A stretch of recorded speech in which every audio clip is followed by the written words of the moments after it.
সকল প্রশংসা সেই মহান রব্বুল আলামিনের প্রতি, যিনি মহিয়ান মরিয়ান সর্বশক্তিমান, যারা বিনা হুকুমে সূর্য উদিত হয় না, সেই মহান রব্বুল আলামিনের প্রতি সকলে শুকরিয়া জ্ঞাপন করি, সকলে বলি আলহামদুলিল্লাহ।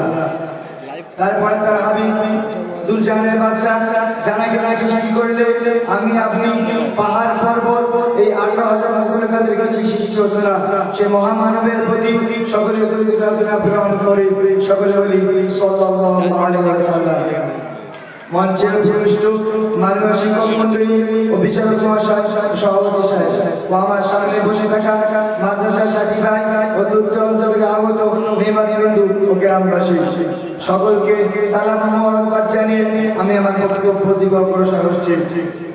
প্রিয় শ্রোতা মন্ডলী, আমরা প্রথমেই জানব সন্ত্রাসবাদ শব্দের অর্থ কি, প্রথম কথা থেকে উৎপত্তি।